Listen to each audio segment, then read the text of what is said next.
Good morning, good afternoon, and good evening, and welcome to another edition of NDB Media's Trekking Across the Universe. It is Monday night, and we are going and blowing on this wonderful day here in Southern California. It is February 16th, 2026, and I got to tell you, it's raining out here in Southern California, but you all know who I am. We'll get to it. I'm Roger, and you didn't know, Sir Roger. Michael, how you doing, Michael? Doing great, doing great. Just waiting to talk about this episode. It And was I believe, very interesting. yeah, I think there's gonna be quite a bit to talk about. Greg, what's Hey, up? it was a beautiful day in Maine, above freezing and sunny, and I had to work through it. I hear you, Evan. What's going on, young Hello. man? Well, it is not a great day here in Los Angeles. It is raining on this holiday, so everyone's trapped inside or just wet. Very, very wet. Yes, That's yes, how we know. indeed. Are we missing our Folks, are we missing our fifth or and maybe a sixth. Yes, right Yeah. now. Actually, he did record a video though, and I think we're gonna get to it in just a moment.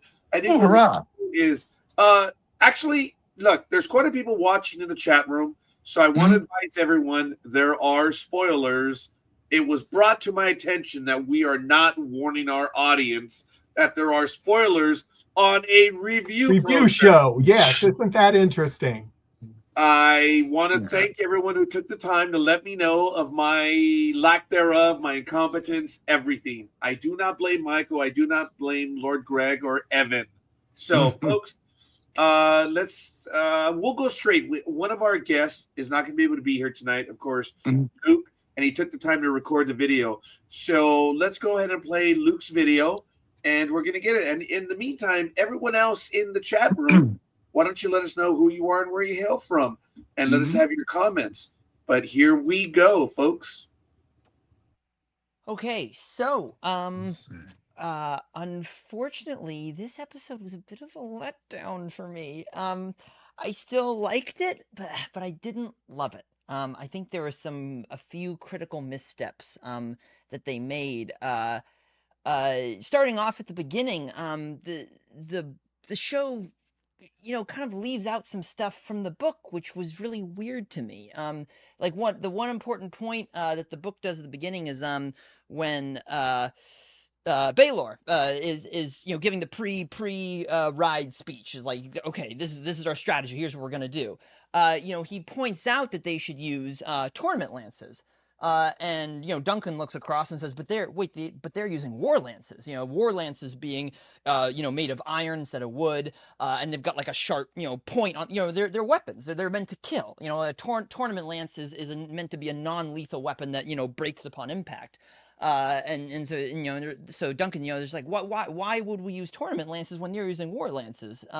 And the princess points out, it's like, because tournament lances are 12 feet long and war lances are only 8 feet long. So maintaining our horse advantage is key here. If we can stay horsed and knock them off their horses, that's going to give us a huge advantage in this fight. So if our tournament lances, if we ride true and we can hit them in the head or the chest, and our lances will hit them 4 feet before their war lances can even touch us. So we can knock them off our horses, but by using these tournament lances. So it's this really cool little bit of strategy that I'll admit isn't super relevant in this fight, but it does come up in the third book where Duncan remembers this piece of advice and gives it to another knight at a very critical moment in that story, which so it all does come back. So it's just such a weird thing to leave out to me. It's just like why would you leave it out? It would take a very short time to put it in. It's just very cool nugget of stuff. It was weird. I was like, why would you leave this out? And then the first charge of the tournament itself, like, the book does like this really great long drawn out thing where Duncan's like riding and he's got this inner monologue. He's trying to remember everything Sir Arlen taught him. He's like, okay, I'm one with the horse. We're one person. The lance is part of my body. It's just my finger. I just have to reach out and touch him with my long finger. I just have to aim my long finger, reach it. He's going through all this stuff with this monologue. And then when he's riding, he's like, oh, and then now I'm going to reach out and touch him with my long finger. I'm going to hit the dragon in the center of his shield. And it's like, oh no, wait, shoot, no, I don't hit the shield. I'm supposed to hit the guy. And so he's trying to bring his lance back online, and then boom, but then the impact hits, and so his lance breaks on the shield, but Arian's war lance takes him through the side, and that's why. So I feel like the show could have done this great like slow-mo moment where it goes quiet, everything goes slow, and you just hear the hoof beats, and he's going, you have this like monologue going, and and he's psyching himself up. You could have this like really great. And then it's suddenly boom, and then there's the crash, and it just seems like a really big missed opportunity to me, especially because we had this really, really great build up, to this moment. We've all through the last episode we've been waiting for this huge moment. We're like, oh yes, here we go, and then suddenly it's over like that, just like boom. He rides boom, and in like 1 second flat he's knocked out, and then we go into this flashback, which is like, so the flashback, the flashback was weird to me because. So it's all most of this is not in the book, which is fine. I mean, you can add some more, create some more backstory for Duncan. That's fine. That's great. But why put it here? Why put it right in the middle of the fight and suck all the momentum out of what we were like the whole flashback? I'm just sitting there going, like, counting the minutes, like, when is this going to be over? I want to get back to the fight. Like, we're right in the middle of the fight. We're right in the middle of the climax of this whole story, and now we're just watching this flashback. It doesn't matter right now. None of this matters. It's not crucial. We need to, I just wanted to fight. It was so weird. The placement was so weird. Like, we got just a split second of fight, and then it was gone. And it was really a drag for me. And what really got me weirded out is because they put the perfect moment for this flashback into the show. When Duncan, when everyone thinks he's dead, when he's facing Arian after his big fight, and he's like, and I think Arian was yelling yield at Duncan, like telling Duncan to yield. He was like, yield, and Duncan's like trying to get up, and then he collapses, and everyone thinks he's dead, and Egg's like, get up. Everyone, what? There's the moment for the flashback, right? You could have had Duncan like fall, and like it slowly fades with like Egg yelling "get up" in the background, and then you do the flashback when we've already had our fight, so we've like the adrenaline is expelled, so we've had the big, and now we can sit back, and now we can have the flashback, and you could have gone, and we could have been sitting through all that, like wondering, like, is Duncan really dead? I mean, probably even people who haven't read the books probably know he's not really dead, but still, you could have had this, wonderingness, while we're watching the flashback. The fight's already happened at this point, and then you could have Sir Arlen, have that good get up moment, and then Duncan's like, and Egg is like, wait, right as the horn, so it's like the moment was right there, right? I mean, am I crazy? I don't know. I felt like they wrote the perfect moment for the flashback into the show, and then just put the flashback way sooner than it was weird to me. It was weird. It was frustrating. It was off-putting. I was annoyed. However, credit where credit is due. The fight was great. The fight was really good. It was I got in my notes, I have all these adjectives here. It was dirty, desperate, muddy, sloppy, gritty, ugly. It showcased so well two fighters who didn't know what they were doing, right? Because Duncan, he's Sir Arlen taught him to ride a horse, taught him how to swing a sword, but Sir Arlen was not the greatest knight to begin with, So Duncan, he's not the greatest fighter. He relies on his size and his brute strength. And Arian is not his brother. He's not Baelor Breakspear. He's a brute. He's a spoiled brat of a dude. But he's not a skilled fighter.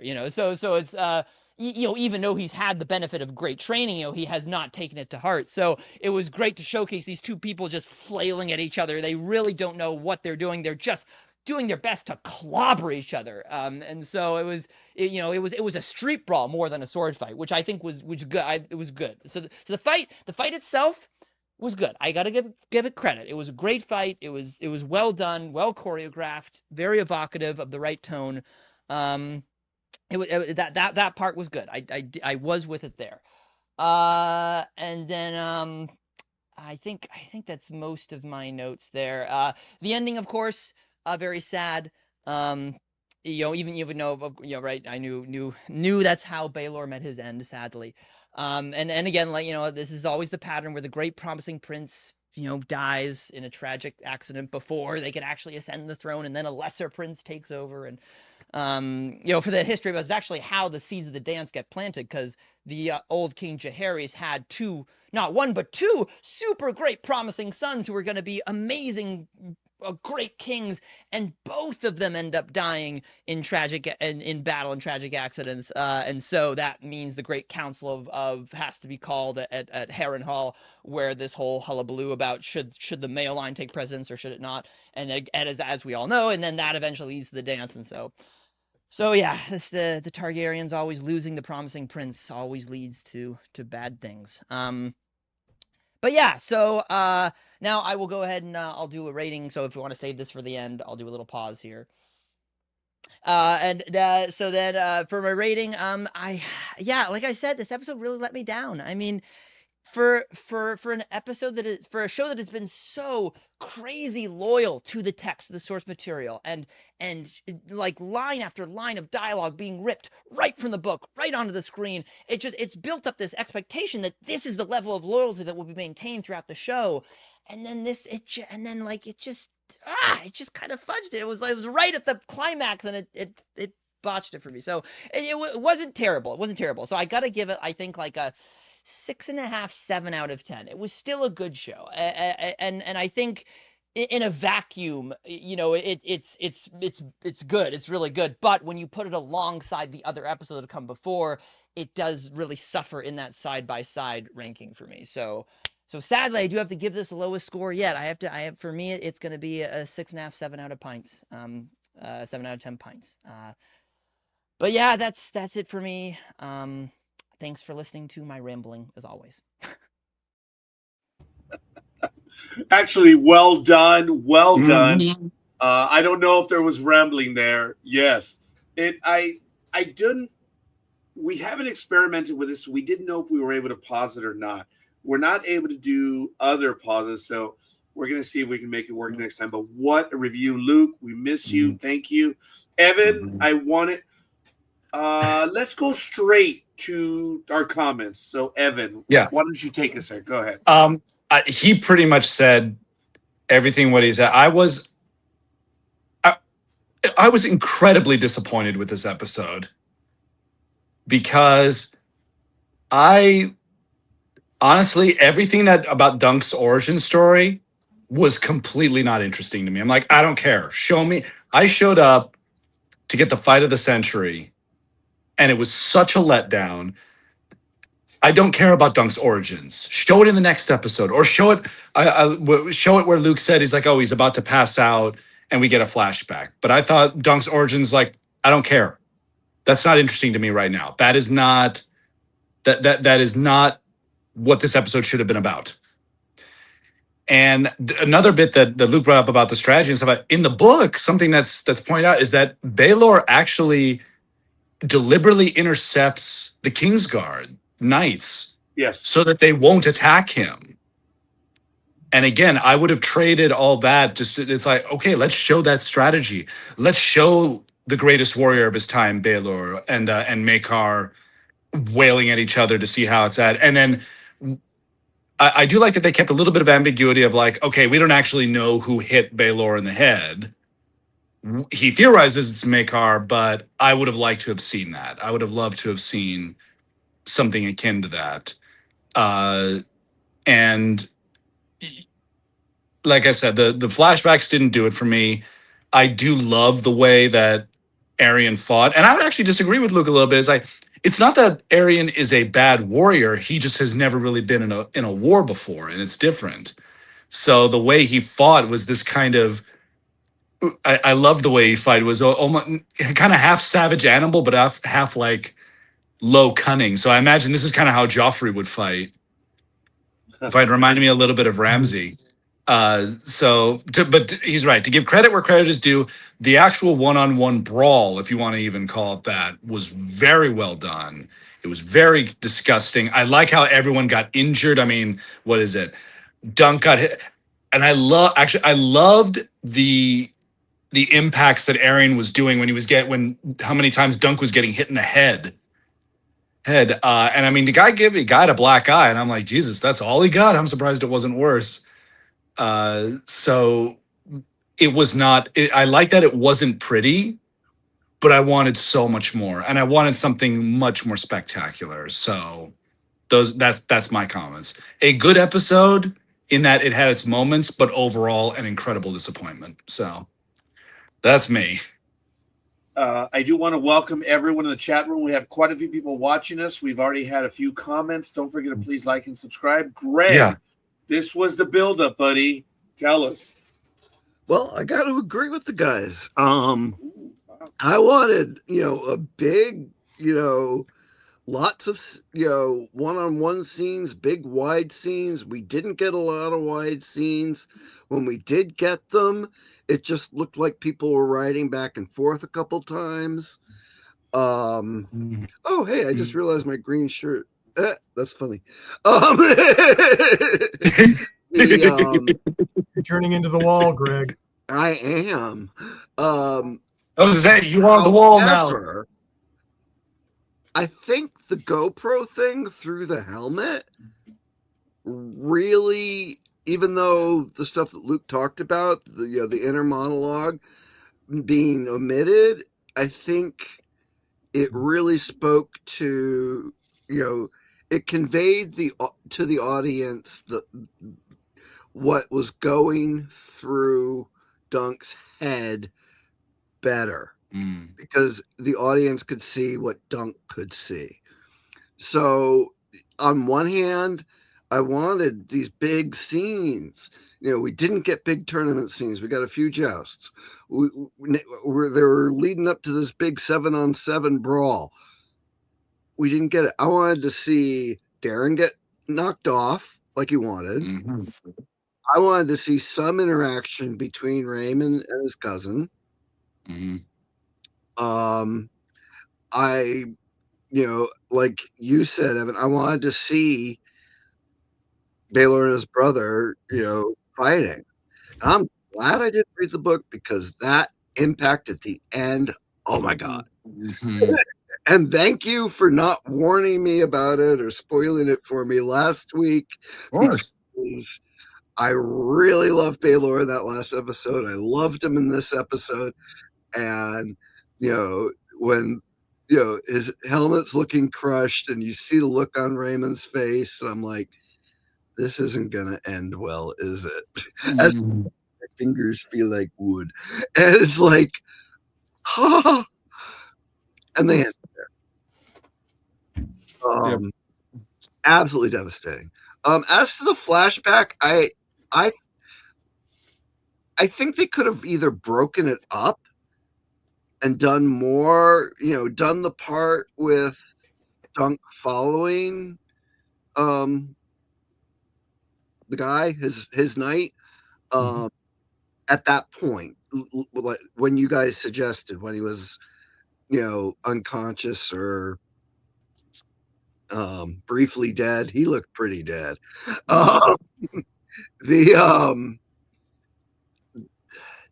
But I thought it was great that they brought Chloe Leah in to play his friend, his young friend, his young girlfriend, because she's great in Dune Prophecy.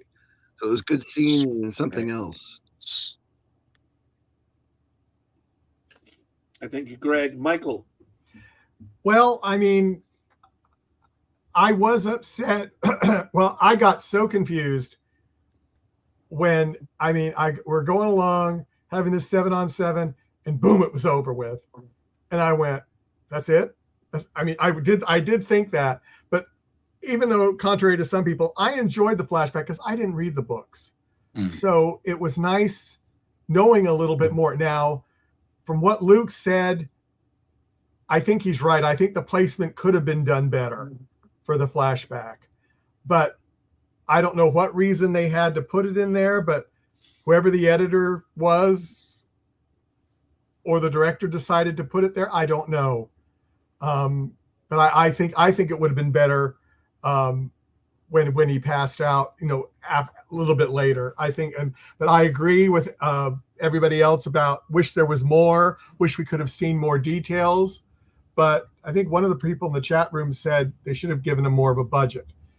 HBO should have. So I mean that could be the reason, because I'm sure that is not cheap, staging that with the horses and the people, the choreography and everything else, let alone the camera angles. I mean that's major. That's major. So, but I'll turn it over to Roger. I was thinking of Greg when the combat finally started, because he had mentioned it for several episodes now. And I have to tell you, I was genuinely confused when they switched to the flashback. And it took me a while to figure out, it took me a while to figure out that it was Dunk. And let me tell you, the flashback was actually great, but I don't understand why they put it in where they did. When Luke said what he did, that it could have been done at that moment, I was like, you know what? Yeah, that would have been a better editorial choice. But then again, that's what everyone does, and we're probably used to that. I think they did, for whatever reason, they did what they did. I thought the flashback was good once I figured out it was him. But even I don't know if that should have been right there. So I agree with all of you that it wasn't done at the right time storytelling-wise. So my story would have been boring. We wouldn't be talking about my story. But anyway, I immediately knew that he was in trouble when he said his fingers. And I thought that maybe it had, cut his spine or something. Because I was like, whoa, there's some nerves that have been hit. Something like that. And I was genuinely shocked as well, Lord Greg. I was absolutely stunned. Rockers Los Angeles would have traded flashback time for more trial action. Maybe too expensive to shoot. We do know why Dunk follows Sir Alan, though, and other things because of the flashback. Yes. And again, I did get the whole idea of the flashback. Get up, get up, get up. But it was long. And but okay. Evan, yes. I was gonna say, I think the fact that the flashbacks were, I would argue, more than half the episode was a colossal mistake. That I was with Luke, whereas like I'm counting the minutes. I'm like, okay, we're getting to halfway. Are we gonna get back? Are we gonna see more of the trial? What's going on, guys? What are you doing here? And yeah, it was just like too long and in the wrong place. That's probably the best way to describe it. And in my opinion, for the episode, but this is just me, unnecessary. Oh, okay, fair. Yeah, I could have done without it had we seen it before. But again, I understand the whole get up, that the hero wants to rise. I mean, we saw it in Gladiator. We've seen it in many other things, in other different forms. Get up, get up, get up. It had its thing, but it was way too long. But be that as it may, when we did see some combat, dude, Luke, wow, what a review. All the adjectives that he used, and I thought it was ugly, it was dirty, and it was scary. I don't know how well I would have done then. The atmosphere, and when Dunk was fighting it out, how they did that sound, the muffled sound, that hit home.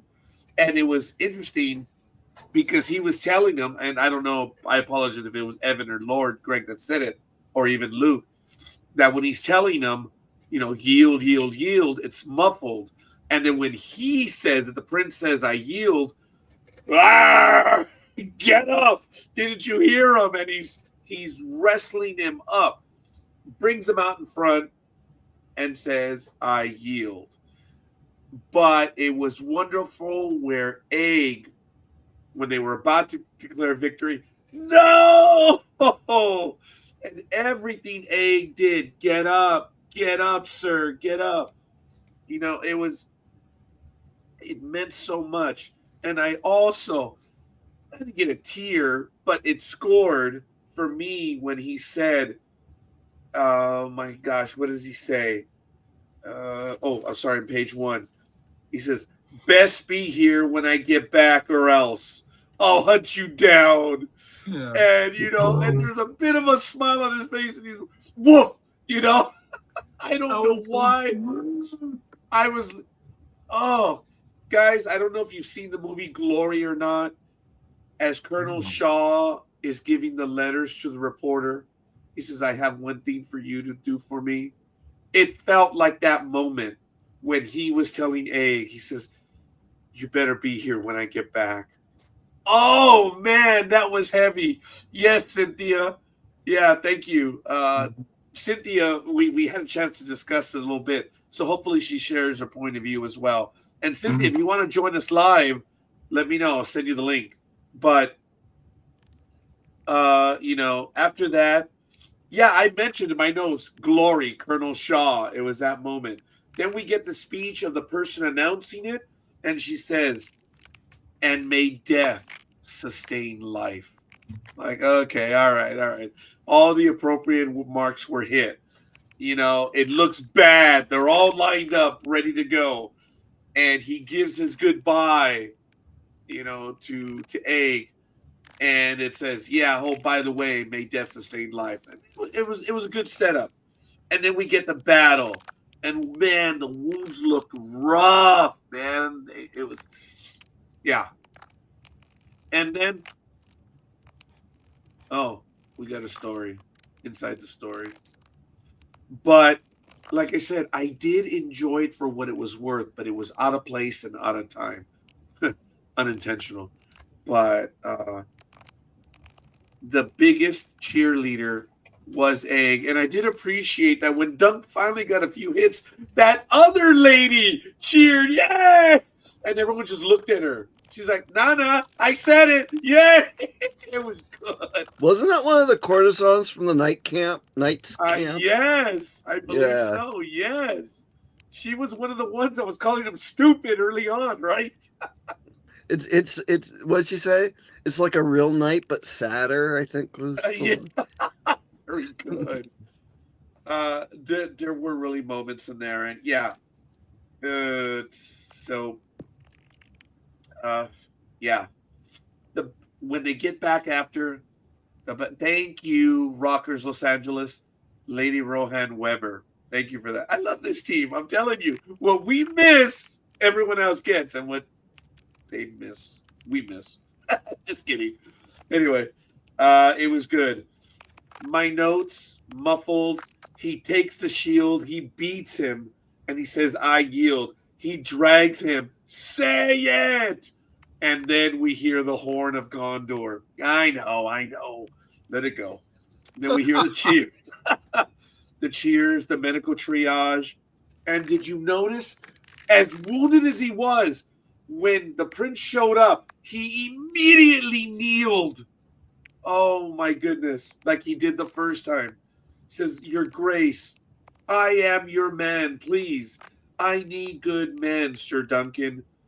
And then we get the whole thing. And yes, Greg, I was with you, brother. I was like, oh, I was shocked. What a shock ending. Yeah.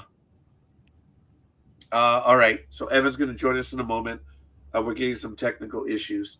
But yeah, it was. I had to reschedule a meeting twice today because I was having technical issues. Well, it's raining like a dog and cats out here, and it's raining right now. It's quite a bit. Well, Comcast was supposed to have been working on the network over the weekend, but it's like I kept getting knocked out of Teams all day. Oh wow. Oh, excuse me. We did have quite a bit of that story. I looked through my notes. Mm-hmm. More than half of my notes are the flashback. Mm-hmm. Yeah. So it was good to have. I would have liked it broken up more. Right. I like that they we finally got a glimpse the Redgrass field. They called the Black Dragon. They said the Black Dragon is dead. That's that. By the way, it's just like tangent, but have you guys heard the rumors that got announced yesterday? Supposedly, Henry Cavill has been cast as Damon Blackfire, and supposedly they're going to do flashbacks in season 2. Now, mind you, this is a rumor. This is just a rumor. Oh, my wife will be excited for that. So I don't know if that's true or not. And I know people have been wanting Henry to be a Targaryen for a long time. So wow. Yeah. Wow, I was not crying BS, Evan. I was sneezing right now. That's great news, because every time you said it, I went down to sneeze. I'm sorry. I know. Hey, if it's true, great. If it's not, hey, that's someone else's opportunity to be Daemon. Oh yeah. Cynthia likes it. Yep. Mm-hmm. Wouldn't he just end up being The Witcher? Yeah, pretty much. Pretty much. Now I understand, Evan, that you know quite a bit of background. You've read this stuff. Was there a moment here that still? It's like, again, we read the books, but we finally get to see it to fruition. Was there a moment here? And you're like, yep.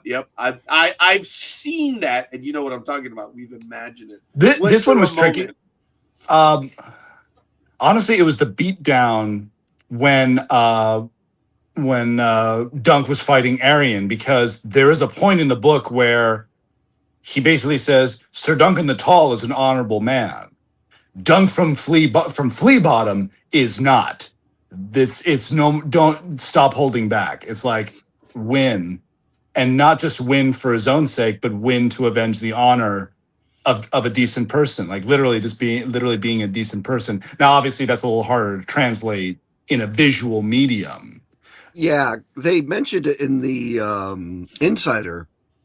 Inside the episode segment. But yeah, it's like maybe if in the Flea Bottom flashbacks. We saw him go ballistic on somebody. See, that was another thing I think that was missing from the because that also was what I think, if I remember in the books, and I'll have to remember this. I mean, Dunk was a big guy even as a child, which another thing is missing. Missing was that was a relatively normal sized That's person. Probably why they cast Chloe Lee against him. Right. It's like, come on. It's like, come on. Dunk's a big guy already, and yeah, he would get into street fights. He would get into street fights as well. So maybe that's another thing that's missing. So that was kind of the big moment was him basically just wailing on Arion to the point where it's like, I yield. No, he did jump on the a-hole there. He did jump on his back, but I mean, it wasn't as. I mean, it was pretty almost impotent. Right. It wasn't spectacular, which again, I like the fact that they show in the combat that Dunk is a big guy. He's a very strong guy, but he's not actually very experienced. He has had no war experience whatsoever. And even then, and they mentioned this a little bit in House of the Dragon, which is like, oh yeah, these are tourney knights. They've never actually been in a real fight, because real fights are not like that. Real fights are not like that. So yeah, that was kind of the big moment. And really just not really a lot. And then obviously the incredibly tragic Baelor Breakspear dying basically once the adrenaline wore off. Yeah. So, but it's so unbelievable. Maybe the helmet was holding stuff in. That's actually what I was thinking, and that's true. Is generally right. It's like, oh, now you just died of blood loss, and you just pass out due to blood loss. So it's like, oh. Speaking and I got it out of blood loss. Yeah. Didn't Duncan give Arion a nasty cut on the inside of his leg? Yes, that's your I can't remember. That's your femoral. Your femoral artery, which, by the way, in real life, if you get that cut, you have about 30 seconds before you pass out, and maybe 2 minutes before you're dead. Well, because also, I mean, even when he was dragging him, you could clearly see the inside of his right leg, and there was no blood, no tear in his breeches. There was no Well, I mean, then Basically, the he only was other winning. explanation that was that, I mean, let's be honest, you get cut there. There's a lot of muscle there. That's still gonna hurt like a bat out of hell. Well, they did So, show him like when he realized he had to keep fighting after right, Dunk he's like, Woodman ugh. failed. He didn't look like he was in as No. ready as he was at the beginning of the Wow, which what I thought was funny was how often he was using. Well, that was another thing I liked about the combat in this one is that Arian was using his shield as a freaking weapon, and that's very realistic. It's like, no, Yes. no, the shield is not just offensive. You can punch with it, you can slam with it. I mean, Dunk did not have any openings until he was able to get that shield. And how did he get the shield off him? He basically wrenched it off his arm. Yes. It was not a clean way of getting rid of it. He didn't break it. He didn't do anything. He just took it off his arm, and then spent another 30 seconds just bashing the helmet in. So There was the moment where I think it was just mentioned briefly, where the horn says not over yet, and he gets up, and you see the prince look at him, and he's like, "Oh crap!" Like, I mean, it was real, and and the way he was like, "All right, bring it." That was almost schoolyard stuff. Where, all right, come on, dude, let's go. And it was so satisfying. And ditto, Evan, to what you said a few moments ago when he belted him. No need to repeat that. No, just yeah. But it was a great. I mean, like I said, the fighting that we got. I'd love to bring in your point of when we went GoPro on the helmet. Yeah. You realize that not only is the slit really tiny, like you can't see it very far. Dangerously, the horse's head is still in the way, so you still can't really see in front of you that well. You kind of have to almost stand up straight or lean over where he's trying to see. And I thought that was a fantastic moment of like, yeah, that fog of war, you don't know what's going on. You can't see what's going on beside you because you're going to get whacked in the head. And which, by the way, I love that it kind of became a running gag after a while of just how many times Duncan kept getting hit in the head. Oh my God! Yeah, but they were so violent or something. He just kept going and going.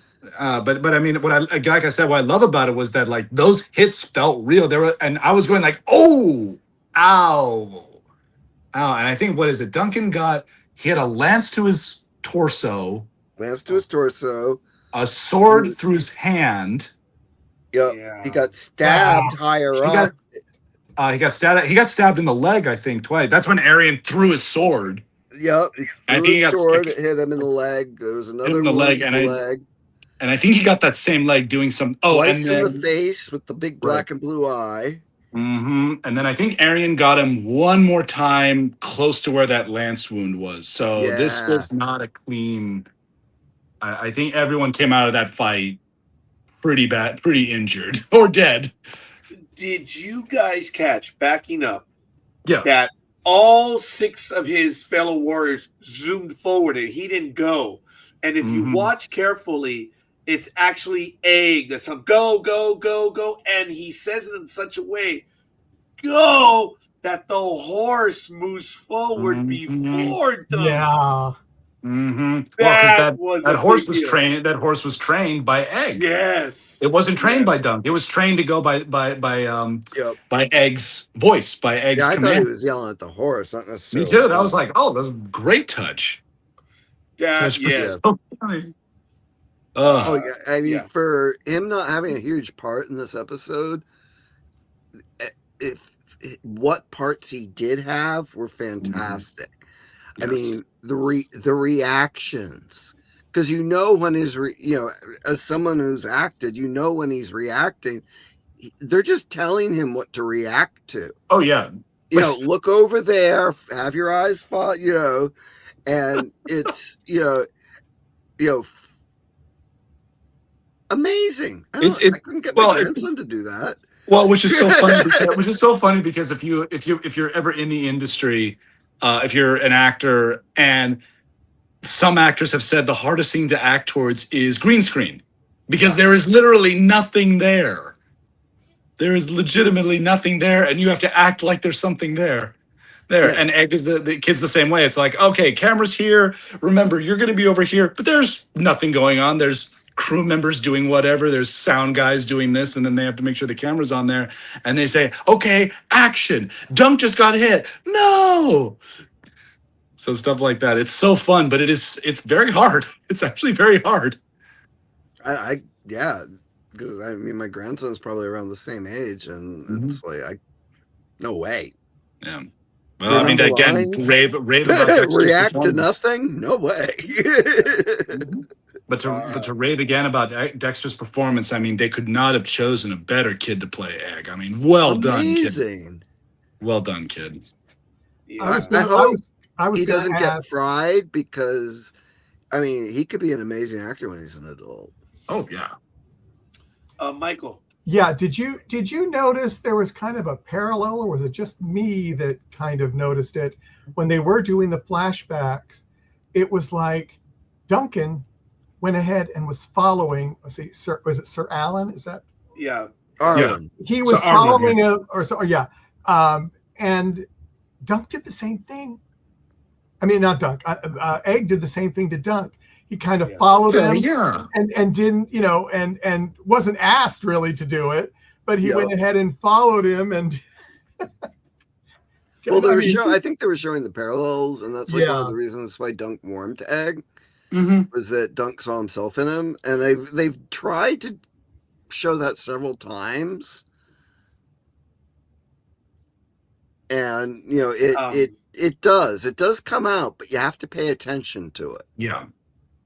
Well, that's why as a I'm matter of very. fact, sorry, Evan. Go ahead. Yes, we are reading the chat. So anyway, we're gonna go ahead. It's quite obvious what we're talking about. So sorry, Evan. Continue. I was gonna say that, like, look at this- the title of the episode. That will tell you. Right. Yeah. Right. Well, I think what's going to be very curious, because I know we're obviously getting a season 2 and 3. The parallels, I think, to expand more on Dunk's flashbacks as well as draw the parallels with Egg, I think we're going to get more of that as the series goes on, which would be wonderful, is that we get more into Dunk's past. And also something that the show doesn't really do a very good job of is that Dunk is supposed to be like 16, 17 years old. So he's supposed to be actually quite young. Oh wow. Yeah, I was how, wondering that that's how young he is in the book. scene He's not that old. when he's crying over Baylor. I'm like, Yeah. I think he's not as old as he looks. No, they age up the characters. If I was a gambling person, I don't know how old the actor is. I'd have to look it up. I would probably say he was maybe 19, 20, 21 years old. The character is supposed to be that old. That Maybe wouldn't around- surprise me. Yeah, it would be about that old. So I mean, Egg is what, 8? I think 8 or 9. I think something like that. They haven't said how old he is. So Yeah. yeah, actually, let's look it up. I don't know how old is Duncan. Yeah. Duncan And the Tall. while you guys are looking that up, I also want to point out, and in the episode before, when Dunk was asking for people to show up, Sir Arlen of Pennytree, remember he gave him that shrug at that moment when he was asking for nobility. It was kind of a funny moment. He was like, well, I guess no one's going to show up for you. And then in this episode, it was at that moment. Thank you, Cynthia. Appreciate it. Actor 29, Duncan's actor. Yeah, and he looks Wow. 29. Yeah. Wow. And so yeah, I mean, I would have said he's probably playing it like he's 20 or 21, but Wow. 19 Okay. makes more sense. Right. They don't have a birth year for Dexter. Yeah, he Look it looks up. 29. Yeah. Yeah. He does not look like a young man. Dexter Solencel is 11. That's what I would have thought. And it's like, yeah, I'd buy that. I'd buy that. Egg being maybe 8 to 10 years old. I'd buy it. Totally buy it. Yep. Totally buy it. So Yeah, yeah, that's an interesting case. It's very, I like I said, I enjoy. Had it my way, I would have moved the flashbacks to this final episode, but I'm very curious what they're going to do with it. So we'll see. We'll Or see. opened with it, and Yeah. then went go back to it. Like if every time Dunk got knocked on his ass, go back to it. Mm-hmm. With some, using like his girlfriend, like pulling him along, to get out of there is like a wake up. And then, I'm probably because we're of an age where we're more used to those types of things happening in film. Whereas now it's like I was mentioned this on like for Starfleet Academy last week. It's like they had this really long dialogue that spoiled a great scene. And it's like, at least either go back and forth, but it just killed the pace. Yep. When they do that. Right. Well, especially and with for them to go from this battle to him taking horseshoes off of dead horses, I mean, that's crazy. Yeah. Well, and especially given that the episodes are so short. I mean, the episodes are only 35 minutes long. You don't have time for that. You gotta move it fast. Especially if they omitted stuff out, like explaining the war lance versus the tourney lance, and made a point that they had war lances, because like when Dunk got skewered, I'm looking down, and he was looking down, and you see it, he's pulling out a steel tip. Yeah. A steel tip as long as your forearm. Yes. Too. It's like this is not a small piece of wood here. Sorry, not a small piece of iron here. I mean, that's yeah. So, like I said, this episode enjoyable but disappointing. There were moments that's like I really wanted to see these moments, and it didn't happen. Wow. Yeah. I am glad that Raymond didn't get killed, because my prediction to Sue before we watched it was that Raymond was going to get killed. Yeah. Now, did you guys get the moment that he was about to get Dunk was about to get belted by someone, and Baratheon came in? Yes. Yeah, I caught that one. Oh, and they did the thing where I don't know if it was Maker or somebody, but one of the people on the other side skewered Baratheon's horse. Yes, and he fell off, and then the antlers broke. Yeah, the fight falls down, the antlers broke off. Oh, they're calling you. They say you look, Lord Greg. They say you look like Lionel Baratheon.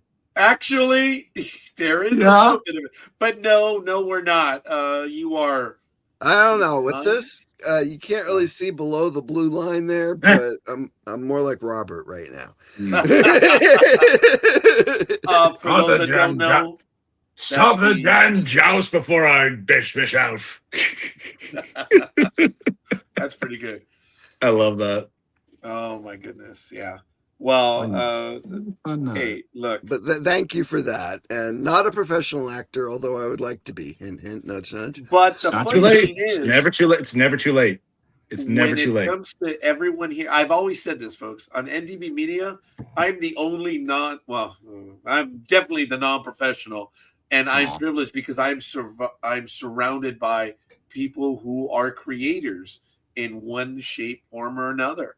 Both professional and otherwise. I'm the otherwise. Because everyone here, except for myself, has, and I appreciate you guys laughed at that. Everyone here on this panel is, for lack of a better, a movie maker, a creator. You've all been involved. That's why for me it's a privilege. I get to play in the full sandbox. I mean, I'm an amateur. Don't matter, dude. You've done it. You volunteered. You've done it. And Michael, I'm going to share little beans about Michael, that he has been a producer at Kickback, Michael. He's been a producer for a lot of fan films and professional ones as well. And he brought his love of storytelling to his kids when he was teaching them computer animation and stuff. It's kind of cool. So they're all real. And Michael, sorry, brother, but I think that's a good story. That's a it is. It is a good story. I've told it too many times, so it's like I don't need to tell it. Well, you're humble, but he brought the imaginings into the classroom in such a cool way. But anyway, Because the kids did not know what Star Trek was at the time, because J.J. Abrams films hadn't come out yet, and so they didn't even know. They thought it was a cool looking ship, but they had no idea what it was. Wow. None at all. and then Star The Trek next comes out. year, Star Trek comes out. The next year, I'm teaching the same class, and every single, this is going to freak some people out. I was doing professional animation with 5 and 6 year olds. Yeah. And they Whoa. all knew what the Enterprise was. They recognized it. That's fun. That's cool. Yeah. Yeah. Even though Wonderful. I was showing them the 1701A, so it looked enough like the one in J.J. Abrams that they recognized it. So it was very cool. For 1 year difference that That was a great time for those kids to start getting into stuff like that, because I mean the technology was becoming accessible. and that's how I could do it. I mean, I was using the same software because it was the time Babylon 5 had come out. Yeah. And I was using the same software that they used for the Babylon 5 series, teaching 5-year-olds how to animate and, Fun. It is such a cool story. Michael only told me that story once, and I remembered it. And I will embarrass him from time to time. every time you do telling yeah. that story. Mhm. It's good, folks. Why don't you Oh, let that's us know who awesome. you are and where you hail from the chat room? I don't know if there are any other comments specific to the story. I really want to know. Luke gave it a 6.5 pints. That surprised me, but that is the lowest so far. Cynthia, Marinas, and Piyush. And I apologize if I butchered that. I am so sorry. Give us your comments on the episode that we did witness. Rainy Sarita. Thank you, Cynthia. She's hey, Rainy Cerritos. yes, Evan. She's also Yes. in Southern California as well. So, Mhm. well, as a matter of fact, Sarita, actually, she was right there about 3 hours ago on the other side of my Oh, desk. So, amazing. It's cool. Yeah. So I do know her a little bit. It's all good. I keep forgetting Cerritos is in your area. Yeah. Dude. Mhm. Oh, the USS Cerritos, by the way. But, Yeah. it's all good. Yeah, I was selling her out. Yeah. But it's all good. I think she may join us live for the final I episode. hope so. I'm really hoping. Yes. So, had the weather been different today, she might have stayed for this episode because I did tell her about it. At which point she's like, "No, you little rat." I said, "No."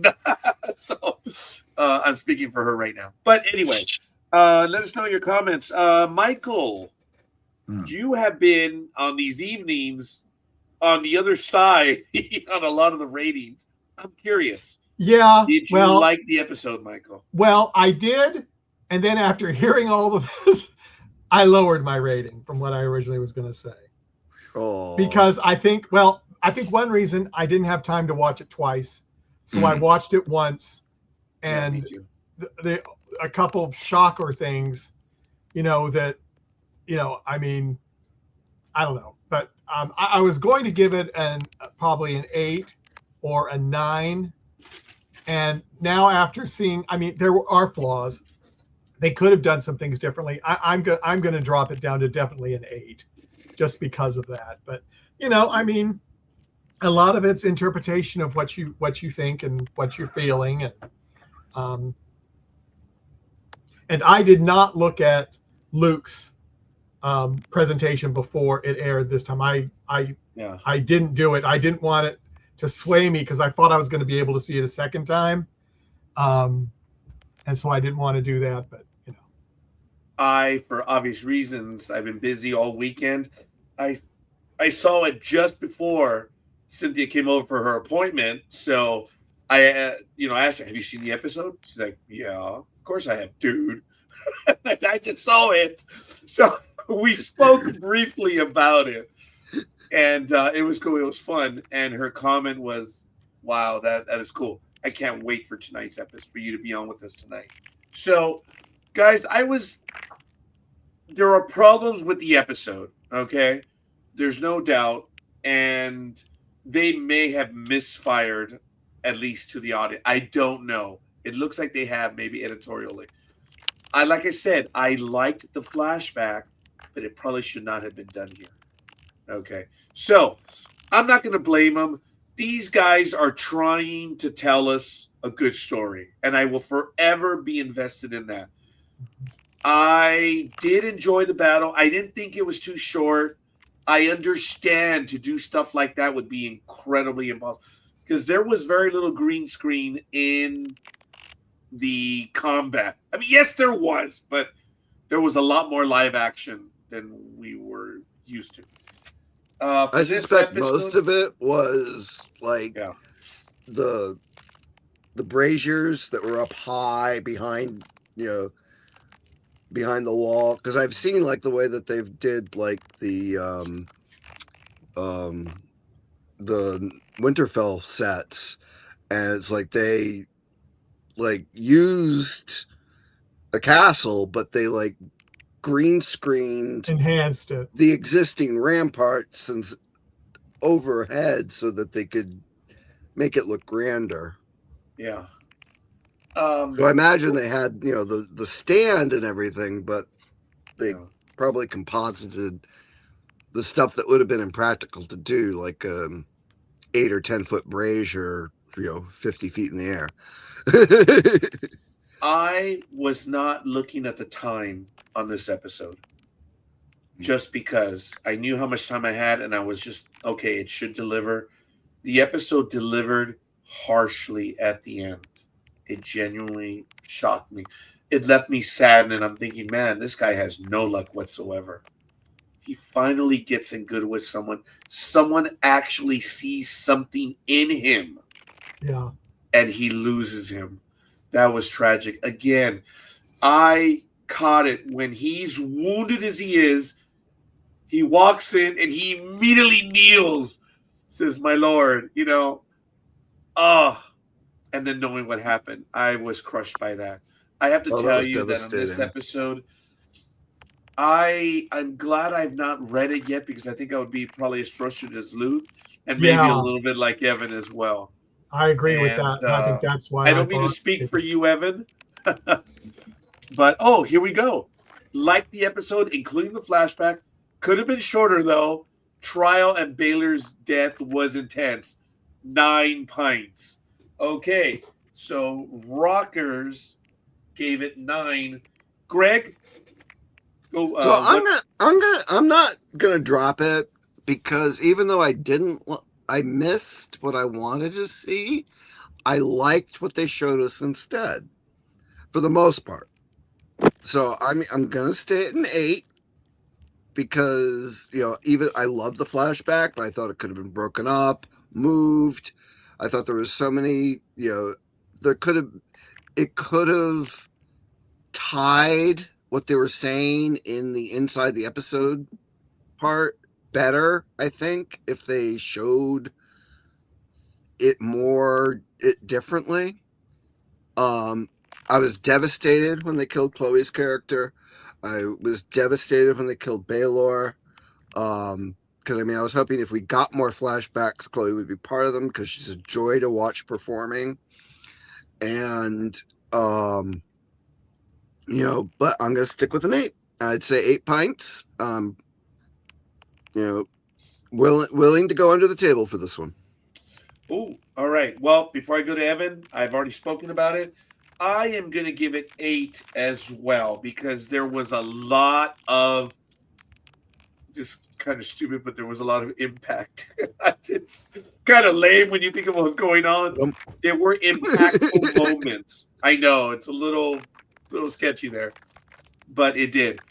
And I completely understand the reasons for the low scores, though. Oh, okay. Appreciate that, Rockers. Cynthia, your opinion on the episode. And I want to give some quick shout outs. Nick Valente, thank you for the light. Bobby, I thought he was joining us. Maybe no, he's got a lot of things on his plate. He's busy. Okay. No, he's and I don't think he's up to date on this one. He's up to date on Star Trek, but not on this one. I actually wrote in Evan's score. I have to erase it now. Oh, we just lost Evan. Yeah, I think he was Hopefully having more comes back. technical glitches again. So Okay, so I actually wrote 8 in for Evan. I can get away with this now that he's not here. Just Ah. for a moment. No, he said he'd be back. Oh yeah. 9. Oh, Cynthia. Yeah, that was rough. that He's was the main character, and they're planning more stories. He can't. Right. Oh my right. God, he's lying there with one eye. That Cynthia, thank you. I felt the fear. I did. And Cynthia says, I know he wouldn't die. He was on edge. Cynthia gave it a 9. Oh, Okay. Yes, like Rockers Los Angeles did as well. Evan? okay. I might get a little bit of hate for this one. I'm actually going to give it a 6. Yes, I know. Because I'm its harshest critic, because again, it was one of those moments where I had built it up. It's like, okay, come on. This is going to be the trial of the century. And we didn't get as much of it as I was like. This was the climax episode, and they didn't. And they didn't do it. Honestly, if I was going to bet, what they should have done is, I realize sometimes the budget can be a little crazy, but Yeah, Battle of the Bastards would have been a great example of like, okay, that's how I would have done this episode. Yeah, you're getting lip already. I know. So I messaged my best friend, who's a fellow fantasy lover. He loves this stuff. We're gonna, like I said, we're gonna have a big review next week when the whole season is finished. And I said, like, I might be the minority here, but I was colossally disappointed. He responds back, he's like, really? We need to talk about that. So maybe he'll convince me. True about, yes. You guys, I kind of figured that this would be the action episode only because the impression that I get out of Game of Thrones is it's the second to last episode where the battles have been. If you've been watching episodes, Right. I mean, They're seasons 5, 6, the Wham 7. episodes, right? Yeah, and then we actually get time to see ramifications. I did see the upcoming episode, so Yes. oh man, I'm sorry, missed a little bit, but Oh. Cynthia gave it a 9. Rockers Los Angeles gave it a 9. Greg gave it an 8. I gave it an 8. Michael gave it an 8. Luke 6.5. Luke, and I know that was lame. And Evan gave it A 6. Yeah. No, it's cool, buddy. That's why we do this. So he I gave know, it 6 but that's what you're doing. pints. It's cool. 6 One pints. day, yeah, we'll figure out the math, guys, on the pints, Mhm. whether it's a full gallon or not. They've done a lot with such a low budget. Impressed. that Look, is true. Yes. Rutgers. They have. yeah, I won't deny that. That's for sure.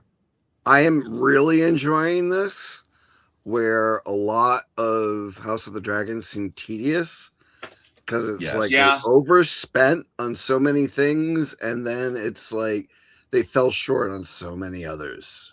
And okay. I've noticed my theory with House of the Dragon, interestingly enough, is they probably did want to move faster, but those scenes, whether they had dragons, whether they were battles, they would have had to cram so many into one season that I don't think they had the budget for it. So they had True. to deliberately kind of drag out these scenes.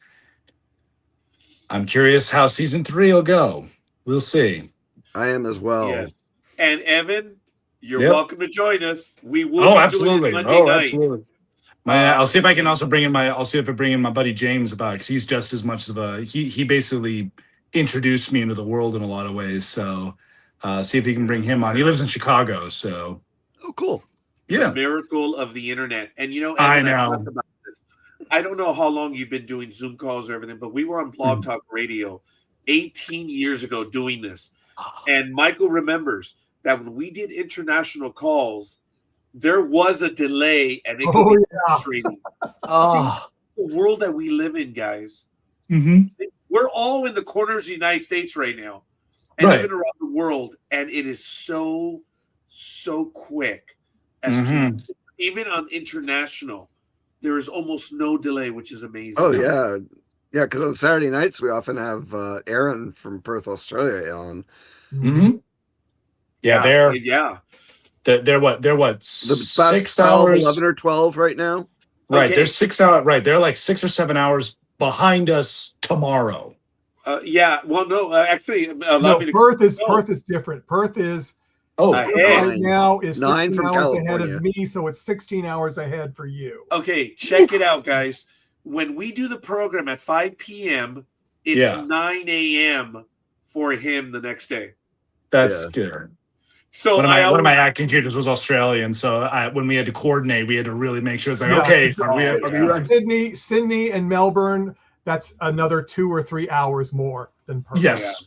She And was in Perth- Melbourne. She was and in Perth Melbourne, does so that not- was tricky. Yeah, and Perth does not do daylight savings time. No. So they stay standard all the time. Oh, okay. Yeah. that's Which a just makes nightmare it crazy. coordinating. Oh yeah. Yes. Oh yeah. Yeah, Like it's a bummer. Arizona. So time can change for us, but not for others. But hey, Yeah. folks, we appreciate your comments in the chat room. I have to tell you that unfortunately, this is episode 5. Yeah. Yeah, Evan. How many? What? How many, Evan? One more left. Only Yes. one. But when seasons 2 and 3 are being Yep. filmed back to back, right as we speak. so Yay. I mean they committed to 2 more seasons to finish the first story, Mm-hmm. and we'll. I said we're gonna. There are folks that I know me as a fan and the fans in general. There's some characters we can't wait to meet. Hopefully, wait we'll to get meet. to I meet don't- them. I don't want to Unlike spoil the it, other but there is one character that I know everyone is absolutely just aching to meet, but I won't spoil it. Those And fans know who you're talking about. all right, that's cool. And hopefully Cavill joins the cast. Yes. That would be interesting. Mm-hmm. That would As be interesting. well, look at what they did in Game of Thrones, folks. Mm. As the series progressed, so many big names in Europe joined. And who Mhm. knows what they'll do with this one. I remember for the longest time, many actors, and of course I'll be slammed for this, wanted to be a part of Star Wars because of what it represented. Mhm. Now it's, I want to be a part of Game of Thrones because of how it's worldwide. Mhm. And it's awesome that HBO knows the problems that they have with copyright, well, not copyright, but the theft, that they now debut it at the same time around the world. Genius. So it's, yeah, that's how one way they've gotten around it. Mm. But that's neither here nor there. HBO, I thank you. I did not do my due diligence, and I apologize. Luke threw me. In the Name of the Mother, season 1, episode 5. Yes. Thank you, Greg, for putting the notes in there. I did have them, though, written for television by Hira Martinez and T. Mickle and Ira Parker, directed by Owen Harris. The runtime was 37 minutes, 50 seconds. I showed these to Cynthia when I passed them over, and she says, ooh, can I take pictures of these? They're not secret. Oh, I thought they were. I thought they were copyrighted. It was Roger. funny. But the first thing I did was like, you see, they're real. She was like, okay, do you want me to pretend this is a CIA op? So she has a sense of humor. I cannot wait for her to join us. Cynthia, thank you. You are as well. I want to thank Rockers Los Angeles always, Piyush, Lorenzo, and I also want to thank Verenus. I remember Rome on HBO. Yes. I love, which was what made Game of Thrones happen. Mhm. Really? A lot of people forget that their experience with Rome allowed them to do Game of Thrones. It's kind of Wow. cool. Yeah. They were hoping that Rome would have been as bigger than Game of Thrones, but it didn't happen. I would have liked to have seen it go couple more years. There were rumors they wanted to I go. wanted at least to run for Augustus to become emperor. Right. The rumor was they wanted to do 5 seasons, but too expensive. It Yeah. was incredibly expensive. HBO's learned now how to do it. I mean, hell, they Mhm. did a whole pilot for Game of Thrones and said, yeah, we'll scrap that one and do it again. Funny story. Who is seeing? such a Oh my God, she was such the love to hate her character. Which one? Polly Walker, Augustus's Oh yes, mother. Atty of the Jew. Oh, in Rome. Oh yeah, And by the way, has anyone seen the Tudors on? I think it was Showtime. Yeah, has My wife anyone- watched it. I've seen some of it. I have not seen the whole thing. Okay. I didn't watch the so- whole thing, but my wife watched it. Well, so Anne Boleyn is Marjorie Tyrrell.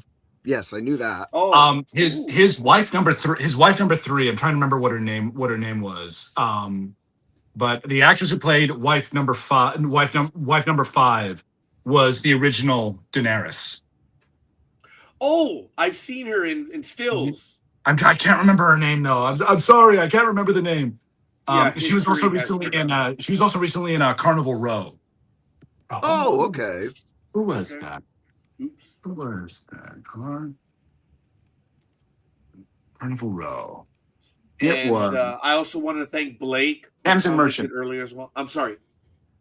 Tamsin Merchant. She was the original Daenerys. Yeah. Yeah. And they changed her up. Yeah. Little bit of a cutie herself, but the Daenerys that we got to know. Oh wow. Yeah, she's I didn't realize Very how good. small she is in real life. Yes. Yeah, she's short. That's all. I didn't mean to say that, but I do want to thank everyone. Thanks, guys, for joining us. And what other shows are we going to cover? Well, Ooh. we are going to do the House of the Dragons. We're also Yes. doing Star Trek. Any Star Wars we're going to be doing. Mhm. The Ark is returning, which Really? we've done 2 years. Yeah, the one from Dean Devlin and Jonathan Glassner. We've done 2 years with them. We're going to do a third. They've been very kind to us. We, as you know, we've had almost everyone on the entire production from the Ark, and that's a lot of work. Michael, What a as fun well group as of people. Mr. Devlin and Glassner, Mm. and Mercedes Dela Cruz, baby. Yes, Mercedes may have been our in to the cast as oh, we owe her a great deal. She was a lot of fun as well. We miss them all and can't wait. As Raise a far as glass to myself, Mercedes. oh God, yes. Yeah.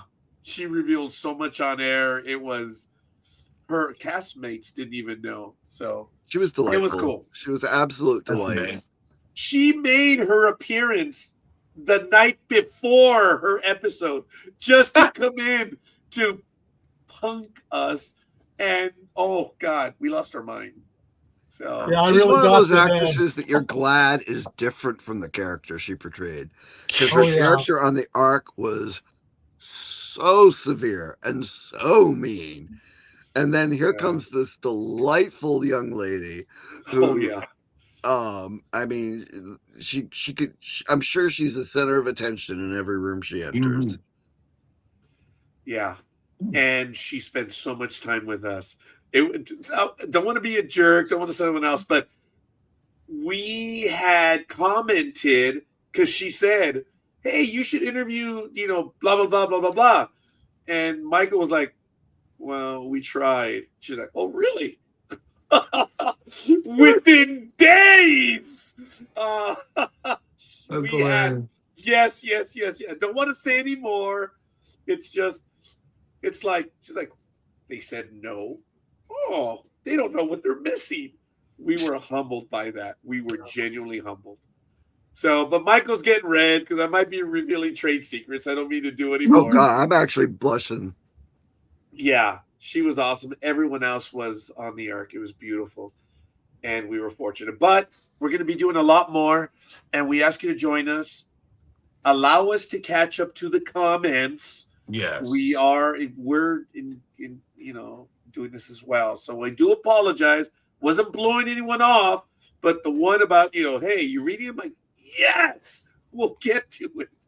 Because I'm also trying not to distract my co-hosts. Because unfortunately, when we're talking and the thing comes up, we naturally like, what?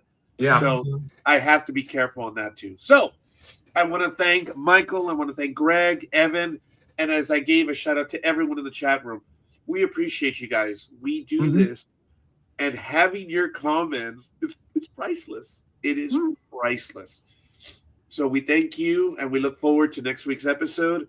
I did see the preview. All right, I'm in. We'll see. Mhm. So, any announcements for my co-host? Anything? Oh, we got the Evan Camacho official on Instagram. Oh yes, That was cool. yes. Yeah. So that is cool. Okay. The Fiend in the North. That's funny, Greg. I like it. All right, folks. As I said, the professionals and otherwise, Mhm. we're out of here. We'll see you guys on the other side. Take Peace care, everybody. always. Peace always, everyone.